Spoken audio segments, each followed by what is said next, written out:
Information అందుతుంది. ఆదాయానికి మించిన ఆస్తులు కలిగి ఉన్నారన్నటువంటి ప్రధాన అభియోగాలతో ఈరోజు రోడ్లు భవనాల శాఖ ఈఎన్సీగా పనిచేస్తున్నటువంటి మోహన్ నాయక్ నివాసంలో ఉదయం 6 గంటల నుంచి ఏసీబీ అధికారులు 11 చోట్ల మియాపూర్ తన నివాసంతో పాటు తన కుటుంబ సభ్యులు తన బంధువుల నివాసాల్లో కూడా ప్రస్తుతం అయితే ఏసీబీ అధికారులు తనిఖీలు ముమ్మరంగా కొనసాగిస్తున్నారు.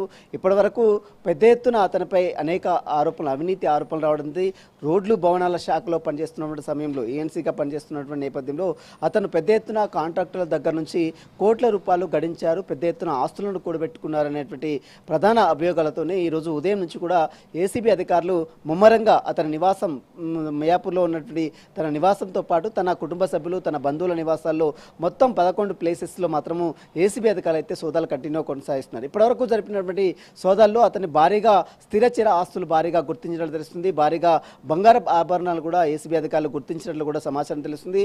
ఇక దాదాపు కొన్ని వేల కోట్ల రూపాయల ఆస్తులు కూడా పెట్టినటువంటి ఈఎన్సీ మోహన్ నాయక్ సంబంధించిన దానిపై కూడా సాయంత్రం వరకు కూడా ఈ రైడ్స్ కొనసాగే అవకాశం ఉంది. అన్ని సోదాలకన్నీ కంప్లీట్ అయిన తర్వాత ఏసీబీ అధికారులు పూర్తి వివరాలతో మీడియాకు పత్రికా ప్రకటన ద్వారా పూర్తి వివరాలు కూడా వెల్లడించే అవకాశం. ప్రస్తుతం అయితే రైడ్స్ అయితే కంటిన్యూ కొనసాగుతున్నాయి. ఈ రైడ్స్ అన్నీ అంటే గత ప్రభుత్వంలో ఈఎన్సీగా పనిచేస్తున్నటువంటి రోడ్లు భవనాల శాఖలో పనిచేస్తున్నటువంటి మోహన్ నాయక్ పెద్ద ఎత్తున లంచాలు తీసుకున్నాడు, పెద్ద ఎత్తున అవినీతి అక్రమాలకు పాల్పడ్డారన్నటువంటి ప్రధాన అభియోగాలతోనే ఈరోజు ఏకకాలంలో ఏసీబీ అధికారులు అయితే 11 చోట్ల సోదాలు అయితే కంటిన్యూ కొనసాగిస్తున్నారు. సోదాలన్నీ ఈరోజు సాయంత్రం వరకు కంటిన్యూ కొనసాగే అవకాశం ఉంది. సోదాలన్నీ కంప్లీట్ అయిన తర్వాత ఏసీబీ అధికారులు దీనికి సంబంధించినటువంటి పూర్తి వివరాలు కూడా వెల్లడించే అవకాశం. ఇప్పటివరకు అయితే కొన్ని వందల కోట్ల విలువైనటువంటి ఆస్తులను, మరోవైపు ల్యాండ్ డాక్యుమెంట్స్తో పాటు కొన్ని బంగారపు ఆభరణాలకు, మరోవైపు కొన్ని లాకర్స్ను కూడా ఏసీబీ అధికారులు గుర్తించినట్లు కూడా సమాచారం తెలుస్తుంది. ఈరోజు సాయంత్రం వరకు అన్ని రైట్స్ కంప్లీట్ అయిన తర్వాత అన్ని వివరాలపై కూడా పూర్తిగా ఏసీబీ అధికారులు వెల్లడించే అవకాశం ఉంది. Shalini. Right, thank you Sunil.